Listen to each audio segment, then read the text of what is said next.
सुखदेव जी ने राजा परीक्षित को एक ही बात कही, राजन सबको 7 दिन में मरना है, कोई नहीं रहेगा 7 दिन से ज्यादा। लेकिन तुम्हारा मूल प्रश्न यह है कि म्रियमाणम को कर्तव्य, मरने वाले को क्या करना चाहिए? तो मैं कहता हूं उसको मन को एन केन प्रकारेण मनः कृष्णम आश्रय, कैसे भी वो विषयों से मन को हटा करके परमात्मा में जोड़ दे, यही उसका मूल कर्तव्य है। जब तक इस जीव का मन विषयों में रहेगा कभी उसका परमात्मा में मन नहीं लग सकता है। परमात्मा में मन लगाना है तो विषयों को सोचना बंद करके परमात्मा के लिए सोचे, उसी का स्मरण करे, उसी का भजन करे, उसी का चिंतन करे, तो उसको 7 दिन में वो मिलेगा जिसके लिए जीव मानव शरीर प्राप्त करके। लेकिन यहां करते उल्टे हैं दुनिया में। हम लोग दुनिया के लोग उल्टा करते हैं। जिसको 7 दिन में परमात्मा में मन लगाना चाहिए, एना केना प्रकारेण मनः कृष्णम आश्रित, इसके उल्टा कर देते। क्या करते हैं? गीता के द्वितीय अध्याय में लिखा, ध्यायतो विषयान पुंसः संगस्तेषोपजायते संगात् संजायते कामः कामात् क्रोधो विजायते क्रोधात् भवति सम्मोहः सम्मोहात् स्मृति विभ्रमः स्मृति भ्रशात् बुद्धिनाशो और बुद्धिनाशात् प्रणश्यते। आदमी विषयों का चिंतन करता है और जब विषयों का चिंतन करेगा, किसी का चिंतन करेगा तो उसकी संगति होगी। आप ध्यान रखना, जो आदमी जैसा सोचता है वैसा बन जाता है, ये सिद्धांत है। आप विषयों को सोचोगे, अगर किसी टेंशन के बारे में सोचोगे तो टेंशन ही बढ़ेगी, ये निश्चित है। अगर भजन के बारे में सोचोगे तो भजन बढ़ेगा ही, ज्ञान के बारे में सोचोगे तो ज्ञान बढ़ेगा, संतोष के बारे में सोचोगे तो संतोष बढ़ेगा, भक्ति के बारे में सोचोगे तो भक्ति बढ़ेगी, और किसी स्त्री के बारे में सोचोगे तो विषय उत्पन्न होगा, संग होगा। संग होगा तो संगात जायते कामा, काम जागृत होगा, और काम जागृत हुआ, कामना जागृत हुई और कामना की पूर्ति नहीं हुई तो फिर कामात जायते क्रोध, फिर क्रोध आएगा, गुस्सा आएगा, और गुस्सा आया तो गुस्सा से क्या होगा? भवति सम्मोह, क्रोध से सम्मोह होगा, और सम्मोह माने भ्रम, भ्रम होगा, और जब भ्रम होगा तो सम्मोहात् भवति बुद्धिनाश, बुद्धिनाश हो जाएगा, और बुद्धिनाश हुआ तो बुद्धिनाशात् प्रणश्यति, बुद्धिनाश होने पर आदमी विनाश को प्राप्त हो जाता है। इसलिए ध्यान देना, कैसे भी मन को कृष्ण में लगाओ, ये प्रयत्न। सुखदेव जी ने कहा तो राजा परीक्षित गदगद हो गए, मन में सोचने लगे, यही तो मैं सुनना चाहता था कि मन को कृष्ण में लगाया जाए। जिन भगवान कृष्ण का दर्शन करते हुए मेरा जीवन मरने से बचा, उन्हीं कृष्ण में मन लगाना, यही तो मैं चाहता था, प्रभु यही चाहता था। लेकिन उनके अनेक रूप हैं, कौन कौन से रूप में कैसे कैसे भगवान का अवतार हुआ और कैसे उनमें मन लगाया जाए, ये युक्ति तो बताओ सुखदेव जी। कैसे ये सृष्टि बनी, कैसे उस कृष्ण में मन लगे, कैसे उस समय श्रद्धा जगे, कैसे हम जाने कि जो भी हम देवता का यजन पूजन कर रहे हैं वो कृष्ण के लिए कर रहे हैं। ये सृष्टि कैसे उत्पन्न हुई, ये हमें कथा सुनाओ। तो आइए सुनते हैं सृष्टि के उपक्रम को। इस सृष्टि के उपक्रम को सुनाने के लिए राजा परीक्षित को सुखदेव जी सुना रहे हैं। हे राजन, पाताल में तस्य हि पादमूलम। सबसे पहले तो राजन ये समझ लो, वो जो भगवान कृष्ण हैं जिनका दर्शन करते हुए तुम्हारा अवतार हुआ है, वो भगवान कृष्ण विराट स्वरूप से वही संसार को संचालित कर, ये पूरा संसार उन्हीं का रूप है। किसका? भगवान कृष्ण। समझते रहना थोड़ी बात को, क्योंकि इसमें बहुत सारे लोगों के भ्रम टूट जाएंगे, गलत फहमियां नष्ट हो जाएंगी। कुछ लोगों के दिमाग में चलता है ना कि ब्रह्मा जी बड़े, कोई मन में सोचता नहीं शंकर जी बड़े, शिव पुराण पढ़ लिया तो नहीं शंकर जी सबसे बड़े, और विष्णु पुराण पढ़ लिया तो उनको लगता है कि विष्णु भगवान सबसे बड़े हैं, देवी पुराण पढ़ लिया तो लगता है कि देवी सबसे बड़ी है, और अगर किसी ने भविष्य पुराण पढ़ लिया तो लगता है सूर्य भगवान ही सबसे बड़े हैं, नारद पुराण पढ़ने पर लगता है नारद जी सबसे बड़े हैं। ये ब्रह्म की स्थिति में हम जी रहे हैं। तो कई बार लोगों को लगता है कि किसकी पूजा करें, और कुछ लोग तो ऐसे भी ब्रह्म में बैठे वो कहते हैं ये कोई देवता है ही नहीं है, देवताओं की पूजा बंद करो, किसकी पूजा करो, बोले यज्ञ नारायण भगवान की। कुछ ऐसे भी समाज है हमारे यहाँ धार्मिक हैं, लेकिन वो कहते हैं नहीं, मूर्ति पूजा मत करो, ये मूर्ति पूजा शास्त्र विरुद्ध है। अरे जिस मूर्ति को हमने भगवान का रूप दिया वो भगवान कैसे हो सकता है? भगवान जगत का पिता है, और जिस मूर्ति के भगवान को हमने बनाया अपने हाथों से, छेनी हथौड़ों से, तो परमात्मा सबको बनाता है। जिस मूर्ति को हमने हाथों से बनाया तो वो जगत का पिता कैसे हो सकता है? बल्कि हम उसके पिता हैं। कह दो प्रेम से, भाई हमने मूर्ति बनाई तो हम उसके पिता हुए कि नहीं? तो कायदे से हम क्यों पूजा करें उसकी? उनके मानने में केवल वो पत्थर की मूर्ति भगवान है। उनकी गलतफहमी इतनी है कि वो इतना जानते हैं कि ये पत्थर की मूर्ति ही भगवान है। असल बात मैं आपको बताऊं ना, ये पत्थर की मूर्ति भगवान कब से हुई? कभी नहीं थी, न पहले थी, न अब है, न आगे रहेगी। मूर्ति में भगवान है अब। असल बात समझने की यह है कि मूर्ति में भगवान नहीं है, भगवान हमारी भावना में है। न भगवान निराकार है, न भगवान साकार है, भगवान तो भक्त की भावना के तदाकार है। जरा सुन लेना, वो जो निराकार और साकार की लड़ाई में पड़ जाते हैं वो अधूरा ज्ञान है। पूर्णता पे पहुंचोगे तो तुम पाओगे। और मेरी बात को अगर तुम्हारे तर्क पे सही बैठे तो मानना, नहीं मत मानना। मूर्ति में भगवान नहीं है, मूर्ति में भगवान तब है जब हमारी भावना में भगवान है। आपको प्रत्यक्ष में उदाहरण से समझाऊं, अगर मूर्तिकार जो मूर्ति बनाता है ना उसको मूर्तिकार कहते हैं। मूर्तिकार जब मूर्ति बनाता है ना पत्थर में से, तो सही विचार करके बताना, क्या मूर्ति को पहले बना देता है या उसकी भावना में पहले भगवान की मूर्ति बन जाती है? पहले पत्थर में मूर्ति बनती है क्या उस मूर्तिकार के हृदय में पहले मूर्ति बनती है? जब मूर्तिकार मूर्ति बनाने बैठता है ना तो ध्यान देना, पहले उसकी भावना में मूर्ति बन जाती है। और जब उसकी भावना में, हृदय में, बुद्धि में मूर्ति बनती है ना, उस भावना में बनी हुई मूर्ति को आकार देता है केवल पत्थर में। वो पत्थर में केवल भावना से मूर्ति बनाई गई है, जो भावना में बनी वो मूर्ति उकेरी गई है। उस मूर्ति में पहले नहीं भगवान आए, भगवान पहले भक्त की भावना में आए। अगर उसके हृदय में हनुमान जी का भाव आया है, उसी पत्थर में से वो हनुमान जी की मूर्ति बना देता है। अगर उसके हृदय में देवी का रूप आया है, भाव आया है, उसी पत्थर में से देवी बना देता है मूर्तिकार। अगर उसके मन में कृष्ण भगवान का भाव आया है तो उसी पत्थर में से कृष्ण बना देता है। ध्यान देना, मूर्ति में भगवान तब आया जब मूर्तिकार भक्त के हृदय में भगवान आ गया। असल बात यह है, मूर्ति में भगवान नहीं, भक्त की भावना में भगवान है। नहीं तो आप मंदिर के सामने होकर के किसी मुसलमान भाई को निकलते देखना, क्या वो मंदिर को देख के सजदा करता? क्या वो प्रणाम करता? नहीं करता। क्योंकि उसके हृदय में भावना नहीं है मंदिर के प्रति कि यहां भगवान है। लेकिन जब कोई हिंदू निकलता, उसके हृदय में भावना है तो वो मूर्ति को प्रणाम करता, मेरे भगवान विराज। मस्जिद के सामने होके हिंदू निकल के जाए तो उसका सिर नहीं झुकता सजदा के लिए, क्योंकि उसकी भावना नहीं है वहां यहाँ खुदा है या भगवान है। लेकिन वहां मुसलमान जाए तो वो सजदा करते हुए जाता है, सलाम करते हुए जाता है, उसको मालूम है कि मेरा खुदा है। असल बात यह है कि न तो उस मस्जिद में खुदा है, न मंदिर में भगवान है।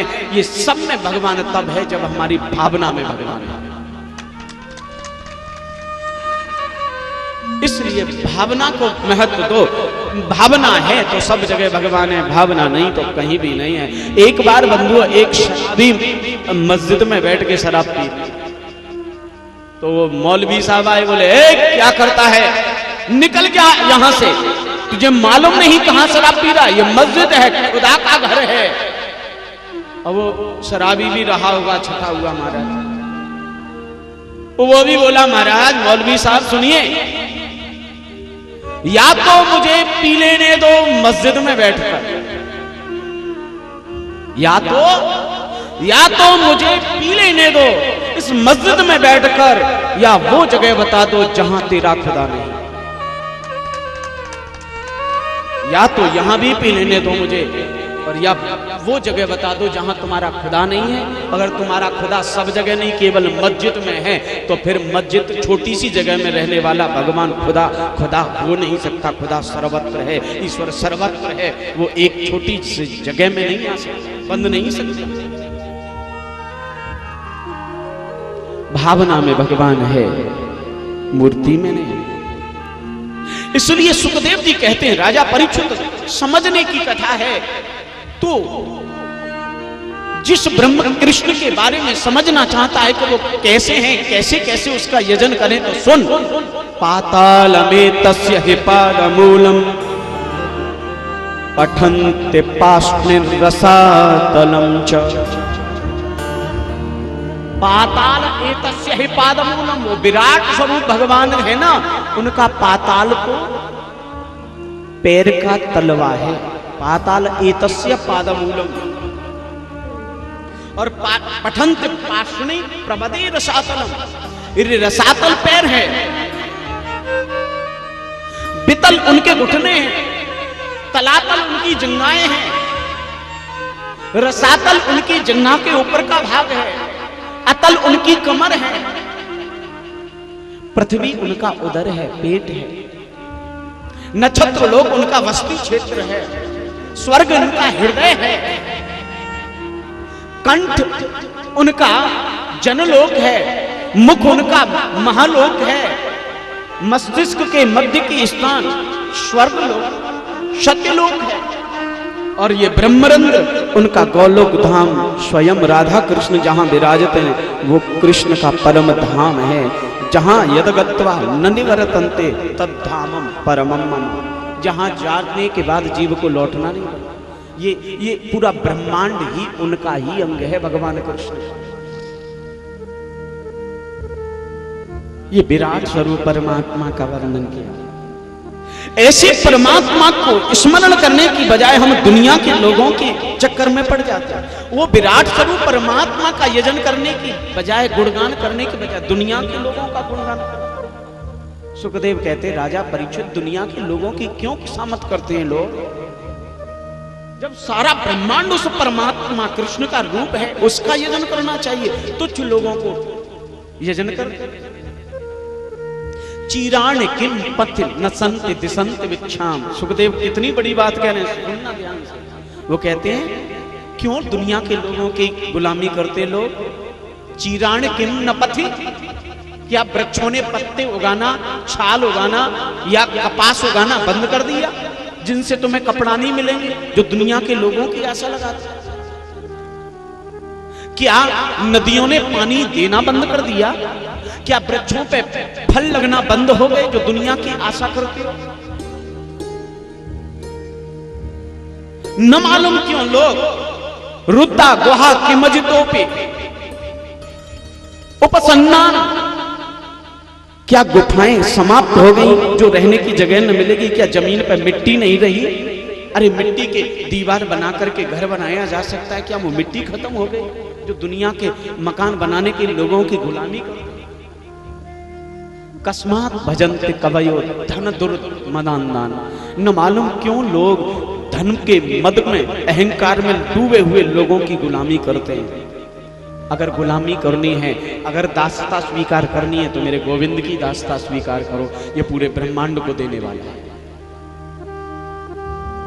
और तुम्हें चाहिए भी, तो मैं कहता हूं, सुखदेव कहने राजा परीक्षित से, अगर तुमको चाहिए तो किससे मांगो, मैं बताता हूं किससे मांगो।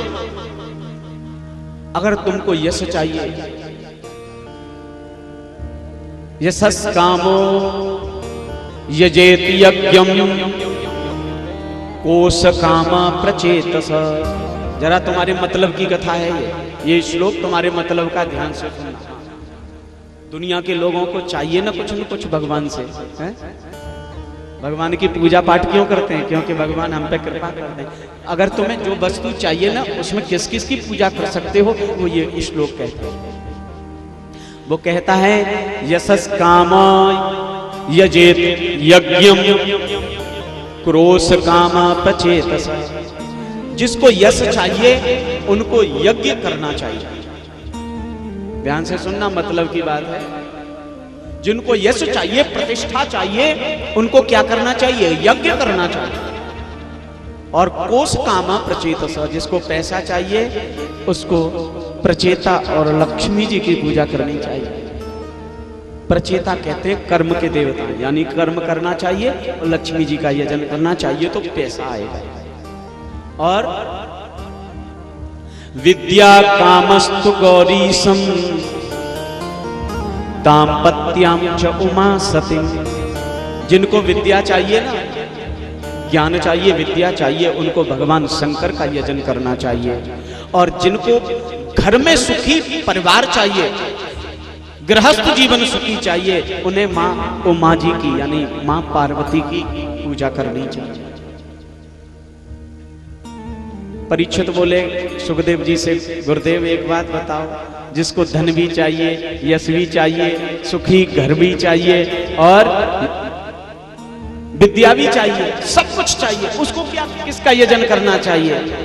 तो सुखदेव जी ने बड़ा सुंदर उत्तर दिया, अकामः सर्व कामो वा मोक्ष काममुदारति तीव्रेण भक्ति योगेन यजन्ते पुरुषं परम। जिसको कोई कामना हो सब कुछ चाहने की, या कोई कामना नहीं भी हो, उसको केवल उदार भी हो यानी बुद्धि शुद्ध हो, ऐसे सब व्यक्तियों को केवल एक व्यक्ति का यजन करना चाहिए, यज्ञेत पुरुषम परम, परम पुरुष परमात्मा भगवान कृष्ण का यजन करना चाहिए।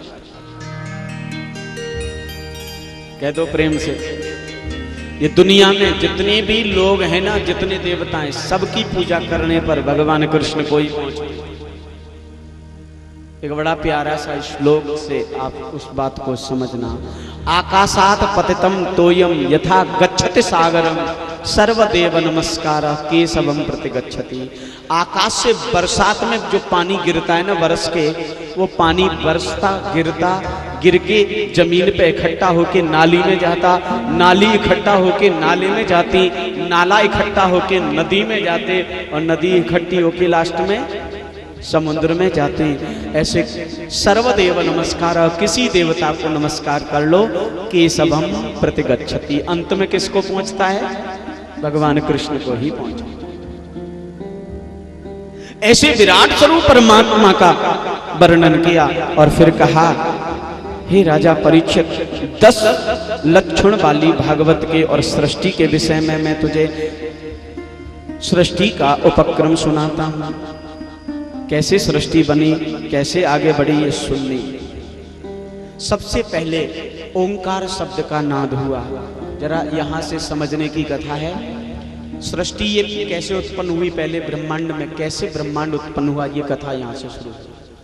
सबसे पहले केवल एक शब्द नाद हुआ, ओम। ओम शब्द के नाद से बंधुओं अचानक ऊर्जा उत्पन्न हुई, एनर्जी उत्पन्न हुई। क्योंकि शब्द जो होता है ना, शब्द ऊर्जा होता है। Sound is a power. अच्छा, ये थोड़ा समझने की है, जो लोग फिजिक्स पढ़े हैं उनको अच्छी से समझ में आएगी। Sound is a power. ध्वनि हुई, ओम ओम ओम, ओम की ध्वनि होने से बंधु ऊर्जा उत्पन्न हुई। उस शब्द की जो ऊर्जा, ध्वनि ऊर्जा जो उत्पन्न हुई, उससे गति हुई। क्योंकि जब कोई ध्वनि होती है तो वो ऊर्जा बनती है, ऊर्जा होती, एनर्जी होती है। तो जब एनर्जी उत्पन्न होती है तो वो कहीं ना कहीं लगती है। तो जब सकारात्मक रूप से किसी पथ पर जाती है तो उसमें गति होने लगती है ऊर्जा से। थोड़ा इसको मैं उदाहरण से समझाऊं। आप सब लोग मोबाइल तो प्रयोग करते होंगे, प्रेम से बोलो। प्रेम से बोलो, जरा जोर से बोलो, आलस्य छोड़ो। एक बार और बोलना पड़ेगा प्यारे जय जय। अब मोबाइल प्रयोग करते हैं ना सब लोग, मैं भी करता हूं। हाँ, ये मोबाइल है, देखो मोबाइल ये प्रयोग करते हैं। जब इसको प्रयोग किया जाता है तो इसमें कोई हमें फोन लगाए तो इसमें घंटी बजती है, आवाज आती है कि नहीं घंटी में। कभी कभी हम कहीं व्यस्त होते हैं तो क्या करते हैं, इसको वाइब्रेशन मोड पे लगा देते हैं। जो ध्वनि में एनर्जी थी, जो साउंड में एनर्जी थी, उसको हमने इस यंत्र, इसमें कोई एक यंत्र लगा होता, उससे उसको गतिज ऊर्जा में बदल दिया। परिणाम यह हुआ कि वो जब वाइब्रेशन मोड पे फोन लगा दिया, मेज पे रख दिया, और फिर जो व्यक्ति सामने वाले ने हम पे घंटी लगाई, मोबाइल कॉल की, तो फिर वहां घंटी नहीं बजती, बल्कि क्या होता है, मोबाइल कांपता है, हिलता है। मुझे बताओ जरा, किसने धक्का दिया कि मोबाइल मेज पे सरकने लगता है? कारण ये था, जो ध्वनि थी ना, जो घंटी की ध्वनि थी, उस ध्वनि ऊर्जा को यंत्र ने गतिज ऊर्जा में बदल दिया और ये मोबाइल खिसकने लगा। क्योंकि ऊर्जा तो कहीं ना कहीं लगेगी, जहां लगेगी वो परिणाम देगी। परिणाम यह हुआ कि ओम शब्द का नाद हुआ, ओम शब्द के नाद से ध्वनि उत्पन्न हुई, ध्वनि से ऊर्जा उत्पन्न हुई। वो ऊर्जा ने अचानक एक गति की तो कंपन हुआ तो अचानक इतनी तीव्र ऊर्जा उत्पन्न हुई कि एक विशाल भयंकर विस्फोट हुआ। और वो विस्फोट जो उत्पन्न हुआ, यहाँ अचानक थ्योरी दो तरह की हो गई। जो साइंटिस्ट हैं वो कहते हैं वो जो एनर्जी में विस्फोट हुआ, उससे एक ब्लैक होल का निर्माण हुआ, और उस ब्लैक होल के गुरुत्वाकर्षण से अनेक आकाश गंगाओं प्रकट हुई और उसमें ग्रह उत्पन्न हुए, और इस तरह सृष्टि का शुभारंभ हुआ। ये विज्ञान मानता है। हमारा धार्मिक ग्रंथ मानता है कि जो विस्फोट हुआ एनर्जी से, उसमें अचानक महाप्रकृति उत्पन्न हुई, शब्द हुआ, शब्द, स्पर्श, रूप, रस और गंध, ये 5 तन्मात्राएं उत्पन्न हुई। और ये जब 5 तन्मात्राएं उत्पन्न हुई, इनमें विकार हुआ, ये थोड़ा शांत हुई। शांत होने पर 5 विकारों से 5 महाभूत उत्पन्न हुए। शब्द से आकाश का प्राकट्य हुआ, स्पर्श से वायु का प्राकट्य हुआ, रूप से अग्नि का प्राकट्य हुआ, रस से जल का प्राकट्य हुआ, और गंध से पृथ्वी का प्राकट्य हुआ। थोड़ा समझने की बात, शब्द, स्पर्श, रूप, रस, गंध, इन 5 से बंधुओं 5 प्रकृति उत्पन्न हो गई। छित, जल, पावक, गगन, समीप, ये 5 जब 5 उत्पन्न हो गए तो बंधुओं इस जल के मध्य में नारायण भगवान का प्राकट्य हुआ। बोलो नारायण भगवान की जय। नारायण भगवान की नाभि में कमल उत्पन्न हुआ, उस कमल पर ब्रह्मा की उत्पत्ति हुई। अब ब्रह्मा जी ने जब देखा, ऊपर कमल के ऊपर बैठे, न इधर कुछ, न इधर कुछ, न इधर कुछ, कहीं कुछ दिखाई नहीं दिया ब्रह्मा को। तो बंधु ब्रह्मा के मन में जिज्ञासा आई, मैं कौन हूं, कहां से आया, किस लिए आया। तो वो कमल के नाल में ब्रह्मा जी हजारों वर्षों तक घूमते गए, लेकिन न आदि मिला न अंत। लौट के वहीं आ गए, मैं कौन हूं, ऐसा सोच ही रहे। इनको एक श्लोक सुनाई दिया। एक श्लोक नारायण के द्वारा जो सुनाया गया, उसको एक श्लोकी भागवत कहते। कौन सी?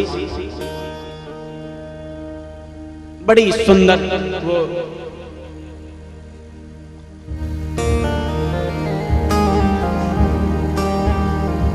एक श्लोक की भागवत सुनाई दे। अत्र सर्ग विसर्गश्च स्थान पोषणमूतय।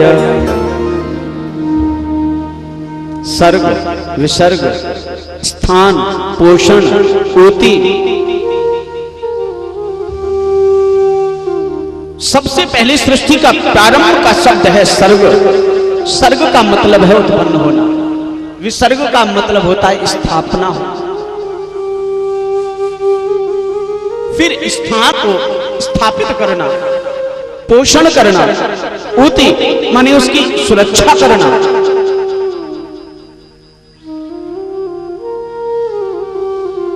ऐसे एक श्लोक में इनको एक श्लोकी भागवत का श्रवण सुनाई दिया।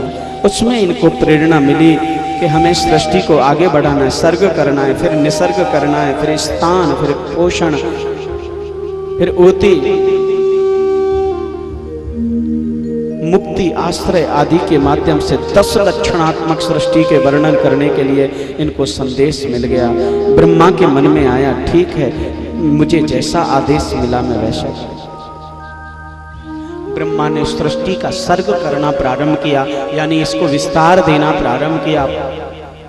मन से सोचा, 4 बेटे उत्पन्न हो गए, सनक, सनंदन, सनातन, सनत कुमार। 4 बेटे उत्पन्न हुए।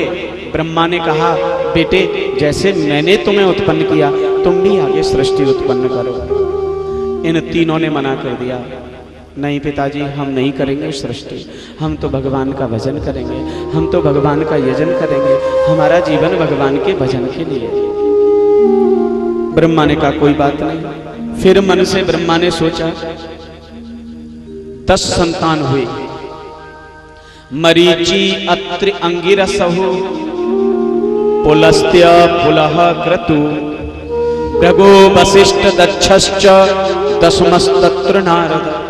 10 संतान उत्पन्न हुई। कौन कौन सी? मरीचि, अत्रि, अंगिरा, पुलस्त्य, पुलह, क्रतु, भृगु, वशिष्ठ, दक्ष और 10 में है नारद जी। ये 10 संतान उत्पन्न हुई और 10 संतानों को कहा कि बेटा जैसे मैंने तुम्हें उत्पन्न किया तुम भी सृष्टि करो। और जरा ध्यान देना, ये सृष्टि 3 तरह की सृष्टि में से एक प्रकार की सृष्टि है। हमारी यहां सृष्टि 3 प्रकार से 4 भागों में उत्पन्न हुई है। सृष्टि 3 प्रकार की सृष्टि 4 भागों में उत्पन्न हुई है। पहली सृष्टि है मानसी। मानसी माने मन से सोचे और संतान उत्पन्न हो जाए। कह दो प्रेम से। लेकिन ध्यान देना, ये सुविधा कलयुग में बंद कर दी गई है। ये सतयुग, द्वापर, त्रेता 3 युगों में ये सुविधा खुली हुई थी कि कोई मन से सोचता कि मेरे बेटा हो जाए और बस बेटा हो जाता था। आज के किसी मेडिकल साइंस के स्टूडेंट को कहा जाए कि पहले बिना स्त्री, बिना पुरुष के मन से सोचो संतान हो जाए, तो संतान हो जाती थी, तो वो कहेंगे पागल है। कोई अगर आज कहे तो लगेगा क्या बात करते हो, बिना स्त्री पुरुष के संतान हो कैसे सकती? पर मेरे प्यारे होती। मानसी सृष्टि सतयुग, द्वापर, त्रेता इन 3 युगों में होती थी। मन से सोचो संतान होती। दूसरी सृष्टि होती है मैथुनी सृष्टि, जो स्त्री पुरुष के मैथुन करने से उत्पन्न होती है। तीसरी सृष्टि होती स्वेदज, जो स्वयं में वो उत्पन्न हो जाती है। स्वयंभू, जिसको स्वेदज कहते या स्वयंभू कहते। आपने कभी अनुभव किया है? आप अपने घर में फल काट के रख दीजिए, जरा आम को थोड़ा सा काट के रख दीजिए, 2-4 दिन रखे रहने देना, 2-4 दिन बाद में उसको काट के देखना, उसमें कीड़े मिलेंगे। गाय गोबर कर देना, उसमें कुछ जौ के, गेहूं के कुछ दाने रह जाते। वंदुओं 2-4 दिन बाद उस गोबर को देखना, उसमें कीड़े रेंगते दिखाई देंगे। क्या उसमें कीड़े पकड़ के डाले गए? एक कीड़ा डाला हो और उन्होंने मैथुन किया हो और उससे उत्पन्न हो गया हो वो कीड़े? नहीं मेरे प्यारे, अपने आप वो कीड़े उत्पन्न हो जाते। क्यों? तो वो स्वयंभू हैं, स्वेदज। वो प्रकृति के वातावरण में, हवा, वायु में घूम रहे हैं सूक्ष्म रूप से, जहां अनुकूलता देखिए प्रकट हो जाए। ये मैथुनी सृष्टि हो रही है। ऐसा नहीं, मानसी सृष्टि का उत्पादन हो रहा है। मन से सोचा 10 बेटे हो गए। 10मस्तत्र नारद, 10 में नारद जी हैं। और ब्रह्मा बोले बेटा जैसे मैंने तुम्हें उत्पन्न किया ना, तुम भी सृष्टि करो। नारद जी बोले पिताजी पागल हो रहे हो, हम कोई सृष्टि वृष्टि नहीं करेंगे। न बल्कि खुद ने सृष्टि करने से मना किया, बल्कि 9 भाई जो थे ना उनको भी ज्ञान दे दिया। नारद जी कहते हैं भैया काय के चक्कर में बड़े हो जाए संसार के में, सब भगवान का भजन करो, कोई नहीं रखा विवाह। मैं ना पढ़ूंगा ब्याह के चक्कर में, बेकार में झंझट लगाऊं। हाँ मैं तो मस्त रहूंगा, भगवान का भजन करूंगा। नारद जी ने खुद तो ज्ञान लिया, भाइयों को भी दे दिया। अब ये बात जब पिता ने ब्रह्मा ने सुनी तो ब्रह्मा को क्रोध आ गया, और ब्रह्मा को इतना क्रोध आया कि ब्रह्मा की आंख कांपने लगी क्रोध से, रोष उत्पन्न हो गया, क्रोध आ गया। परिणाम ये हुआ कि उनकी कांपती हुई आंखों में से एक बालक का प्राकट्य हुआ, जिसको रुद्र भगवान के रूप में जाना गया। वो रुद्र भगवान प्रकट हो गए। बोले रुद्र भगवान की जय। और वो रुद्र भगवान जब प्रकट हुए तो बंधुओं कथा आती है, उनसे कहा बेटा संतान उत्पन्न करो। रुद्र भगवान बोले पिताजी जैसी आपकी आज्ञा मैं अभी करता हूँ। और रुद्र भगवान गए सो उन्होंने बंधुओं सरीसृप वर्ग की प्राणी उत्पन्न कर दिए, जो जमीन पर रेंगते हैं ना, सरीसृप वर्ग। हाँ, सांप, कांतर, बिच्छू, छिपकली, डायनासोर, ये सब रेंगने वाले जीव उत्पन्न कर दिए। अब ये रेंगने वाले जीव उत्पन्न होकर के पूरी पृथ्वी पर छाने लगे। एक दिन ब्रह्मा ने सोचा मैं देखूं तो सही मेरे नाती पंती कैसे। तो आए ब्रह्मा जी और आकर के बोले रुद्र जरा दिखाओ तो सही हमारे नाती पंती कैसे हैं। पिताजी देखो। ब्रह्मा ने आके देखा तो वहां रेंग रहे हैं सांप, कांतर, बिच्छू, डायनासोर, ये रेंगते देखे। ब्रह्मा जी बोले ये क्या उत्पन्न किया? बोले संतान उत्पन्न किया। ब्रह्मा बोले बंद कर दो ऐसी सृष्टि, ऐसी सृष्टि थोड़ी करानी है, हमें तो ऐसी दिव्य सृष्टि करानी, सुंदर सुंदर सृष्टि करानी। ये क्या रेंगने वाले जीव पैदा कर दिए। अच्छा, वैज्ञानिक मानते हैं कि सबसे पहले पृथ्वी पर डायनासोर आया था, ये हमारे शास्त्र भी मानते हैं, यही क्रम हमारे शास्त्रों में लिखा है, लेकिन वो थोड़ा मतांतर हो गए बाद में। फिर ब्रह्मा ने मन से सोचा मेरे संतान हो जाए। दाएं अंग से इनके एक बेटी उत्पन्न हुई, बाएं अंग से एक बेटी उत्पन्न हुई शत्रुपा, दाएं अंग से एक पुरुष उत्पन्न हुए जिनका नाम है स्वयंभुव मनु। ब्रह्मा जी बोले बेटा जैसे मैंने तुम्हें उत्पन्न किया तुम भी सृष्टि करो। ये बोले हम सृष्टि तो करें लेकिन हमारी सृष्टि रहेगी कहाँ? पृथ्वी तो पृथ्वी लोक पे नहीं। पृथ्वी को हिरणाक्ष नाम का राक्षस रसातल लोक में ले गया हुआ था। अब पृथ्वी की दूरी पे नहीं तो कैसे जीवन रहेगा? पहले पृथ्वी ला। ब्रह्मा को छींक आई और उनकी नासिका से एक छोटी सी आकृति का रूप धारण करके भगवान स्वयं प्रकट हो गए पृथ्वी को स्थापित करने के लिए। और देखते देखते विशाल वराह के रूप में भगवान का प्राकट्य हो गया। बोलो वराह भगवान की जय। और वराह के रूप में भगवान जब उत्पन्न हुए देवताओं ने स्तुति की। वराह भगवान सुतल लोक में गए, हिरणाक्ष का वध किया और पृथ्वी को लाके दूरी पर स्थापित किया। मनु शत्रुपा से का सृष्टि करो। वराह भगवान शुकर क्षेत्र में गए हैं, वहां जाके जीवन व्यतीत करके जब जाने लगे तो फिर मनु शत्रुपा प्रार्थना करके वराह भगवान से कहते प्रभु हम सृष्टि कर रहे हैं, हमारे ऊपर कृपा करना, क्योंकि तुम्हारी कृपा के बिना हमारी सृष्टि चलेगी कैसे। प्रभु एक बार कृपा करके हमको भी इस सृष्टि क्रम के सहयोग में अपना आशीर्वाद प्रदान करना प्रभु।